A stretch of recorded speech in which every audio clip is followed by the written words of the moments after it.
Olá pessoal, esse é o terceiro vídeo da série do mini curso sobre análise de dados de processo utilizando o EPM, o PIMS da Ellipse Software.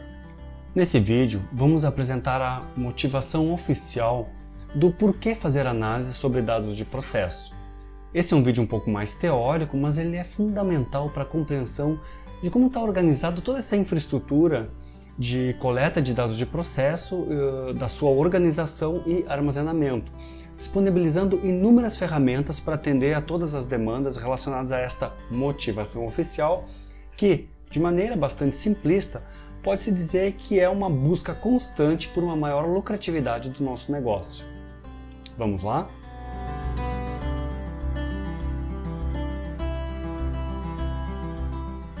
Então tá, vamos lá para o slide número 6. A nossa motivação oficial. O objetivo primordial de qualquer negócio é o lucro, ou seja, espera-se obter um retorno positivo do investimento realizado em um negócio.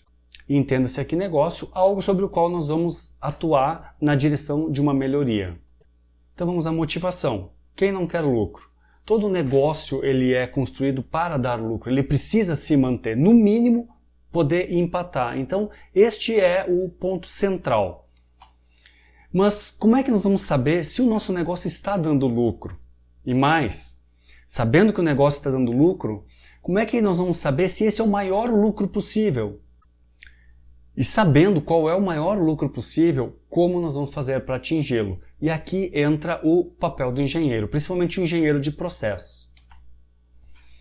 Então aqui nós vamos trazer agora o conceito do ciclo de melhoria contínua, o tal PDCA, Plan, Do, Check and Act. Para poder implementar o PDCA, no centro nós vemos então os dados. Então nós vamos precisar de dados para planejar e executar as ações, verificar os resultados a partir dessas referências que nós vamos acabar determinando. Nós vamos implementar ajustes sobre o processo e ficar constantemente monitorando indicadores que nós vamos definir para poder manter o nosso sistema operando sempre da melhor maneira possível. Então aqui nós temos uma visão da malha de controle esquemática desse ciclo PDCA. Essa é uma visão esquemática do ciclo PDCA na forma de malha de controle feedback, e eu coloquei dessa forma para facilitar o entendimento do pessoal da área de controle, já que esse povinho aí está bastante habituado a ver o fluxo das informações desta maneira. Podemos dizer que o início passa por um planejamento para levantar os dados necessários e posteriormente o planejamento das ações a serem tomadas após as devidas análises. Aplicam-se essas ações sobre o negócio ou processo, conforme o planejamento prévio, e segue-se para o monitoramento continuado dos resultados dessas ações, via de regra através dos KPIs, os nossos indicadores de desempenho, Key Performance Indicators. Conforme este monitoramento deve ser continuado, o ideal é sempre que possível automatizá-los, pois na prática os processos sofrem variações naturais, seja de matéria-prima, por desgaste de equipamento, etc., obrigando que todos os seus ativos e recursos estejam sempre sendo acompanhados via indicadores pré-definidos, a fim de proporcionar uma operação adequada e apropriada dentro das especificações obtidas nas etapas anteriores de planejamento. Essa aqui é uma visão adaptada da pirâmide de automação na perspectiva do fluxo de dados e informações relacionando com cada uma das pessoas que atua em cada um destes níveis. Aqui vale destaque para os tipos de ferramenta que cada uma dessas pessoas costuma utilizar no seu dia a dia para desempenhar as suas tarefas. É exatamente essa visão que direciona o desenvolvimento das ferramentas de visualização e análise presentes nos sistemas de informação, como as que vimos no vídeo anterior. Assim como deve servir como balizamento para as especificações dos requisitos que atendam às necessidades da empresa. Tipicamente, o corpo de engenharia participa dessas decisões, assim como todos os responsáveis pelo setor de TI, da tecnologia da informação. É interessante observar aqui na pirâmide que os sistemas aqui para baixo de informação, fundamentalmente SDCDs ou DCS em inglês, e softwares do tipo SCADA, servem para fazer funcionar, para fazer operar o nosso processo. Já os softwares PIMS, eles estão no meio do caminho entre a operação e um planejamento maior aqui nos ERPs. E ele está fundamentalmente relacionado a essa questão de funcionar bem. Por isso o ciclo PDCA que eu comentei no slide anterior. Essa agora é a visão geral das soluções da Ellipse Software relacionada com a pirâmide de automação adaptada que eu apresentei no slide anterior. Notem que as soluções da Ellipse Software atendem diretamente os níveis operacional e tático das empresas, disponibilizando mecanismos para troca de informações com um nível estratégico logo acima, o tal ERP. Também é possível observar que surge uma nova via de comunicação direta entre os dados e o chão de fábrica e toda a corporação, que vem junto com esse conceito da indústria 4.0, democratizando ainda mais os dados a todos os setores que se façam necessários. Tradicionalmente, esse fluxo de informações seguia o caminho sequencial ascendente, indo desde a operação, passando pelos níveis táticos e chegando, por fim, no nível estratégico, muitas vezes demandando adequações e desenvolvimentos específicos para que os diferentes sistemas de cada nível pudessem conversar entre si. Atualmente temos o padrão OPC-UA, que resolve essa questão, viabilizando que todos os sistemas aderentes a este padrão possam trocar as informações necessárias de uma maneira segura, confiável e de maneira padronizada. Recomendo que pesquise um pouco mais sobre o padrão OPC-UA. Como o EPM Server é um servidor aderente a esse padrão, nós ainda vamos abordar diversas outras questões relacionadas ao mesmo. Mas vocês não vão querer ficar apenas com isso, né? Ou vão? Aqui apresentamos de maneira bastante simplificada o típico fluxo de dados de processo de um software PIMS, que tipicamente é apresentado desde a coleta, passando pelo armazenamento, padronização, até as ferramentas de análise e visualização.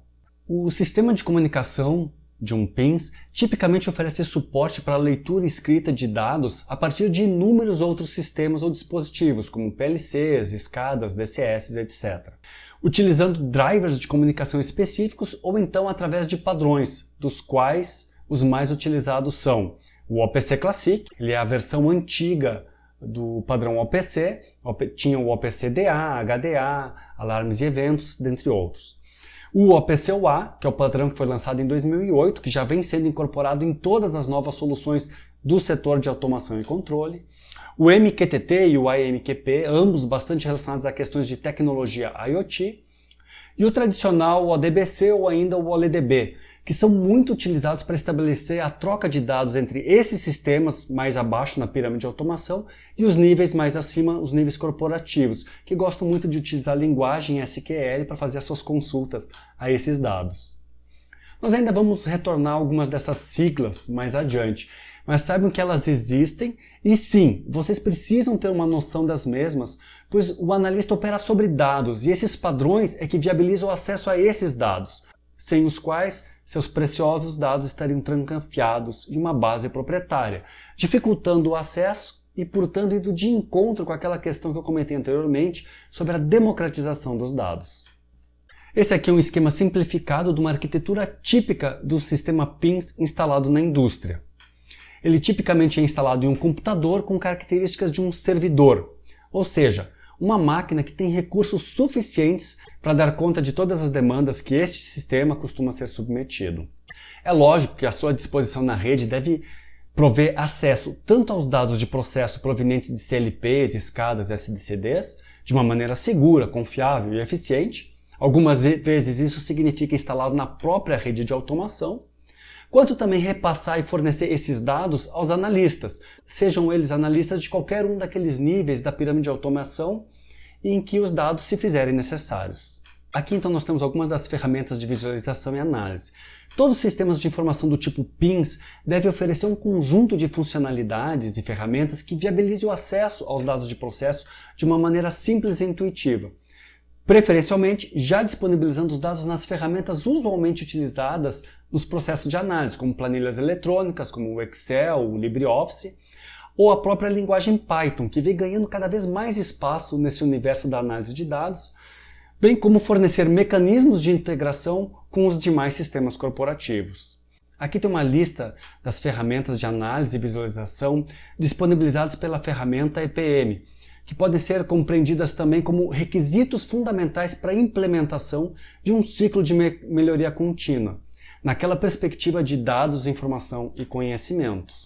Então, como eu comentei, integração com planilhas Excel, análise de tendências no chart análise, que nós vimos um exemplo prático no vídeo anterior, análises avançadas utilizando integração com a linguagem Python, que nós ainda vamos ver, portais de dashboard web, geração de relatórios, seja no formato PDF, HTML ou o que for, automatização e gerenciamento desses scripts para poder automatizar aquelas análises ou geração de indicadores que são passíveis de automatização, integração com sistemas corporativos, aí aqui entra muito daquelas siglas todas que eu comentei anteriormente, utilizando o padrão OPC-UA, utilizando o próprio Python, ODBC, uma API RESTful, enfim. E também análises mais complexas de uso de outros IDEs, usando aqui a própria EPM Web API, que é uma API em Python que vai permitir o acesso a isso aqui e nós vamos ver muito ainda ao longo desse mini curso. Para um analista moderno, nós destacamos então essas ferramentas integradas com a linguagem Python, que confere um maior poder e flexibilidade nas análises, produção e compartilhamento dos resultados. Por isso temos um capítulo inteiramente dedicado a essa linguagem de múltiplo propósito, bem como daremos maior ênfase nas integrações do sistema EPM com a mesma.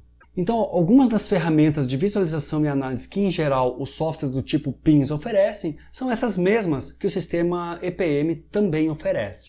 Vale ressaltar que cada uma dessas ferramentas visa atender um tipo de cenário de uso particular, bem como cada uma daquelas personas que nós vimos anteriormente. Então, pessoal, nesse vídeo foi apresentado o motivo central de tudo isso. Procurem sempre ter em mente essas questões mais macros, pois quando entrarmos nos detalhes mais sórdidos das análises, muitas vezes nos aprofundamos tanto que acabamos perdendo de vista o porquê de todo aquele trabalho que estamos fazendo. Apenas para dar um exemplo, imaginem que a complexidade da análise chegou num ponto tal e durou tanto tempo que a decisão que eu precisava tomar um tempo atrás já foi tomada, e pior, sem estas informações. O que eu quero dizer com isso é que o analista sempre deve ter essa visão macro balizando as suas decisões em cada uma das etapas do processo de análise, avaliando se ainda é preciso seguir adiante ou se já tem o suficiente para atender o seu objetivo maior. Recomendo, para quem não instalou o EPM Server na sua máquina local, que assista ao vídeo extra que está aqui na descrição deste vídeo de como proceder com essa instalação e configuração, para que vocês possam ter uma ideia um pouco mais clara dessa parte de construção de uma infraestrutura para gerenciamento da informação. Esse papel, em geral, cabe a uma pessoa que chamamos de integrador, ou seja, uma pessoa ou empresa que vai proceder com a instalação e configuração de todo o sistema, deixando plenamente funcional, concomitantemente ao atendimento de diversos requisitos usualmente relacionados com o tráfego de informações, como a confiabilidade, a segurança, a integridade e a disponibilidade dos dados. Requisitos estes que eventualmente um dia vocês deverão solicitar aos fornecedores de soluções quando estiverem sentados numa mesa decidindo sobre a aquisição de sistemas desse tipo ou de qualquer outro, principalmente nos casos de processos de missão crítica. No próximo vídeo, iniciaremos definindo algumas das terminologias que vamos utilizar, bem como contextualizar um pouco mais o que será visto em termos de análise. Um abração e até a próxima!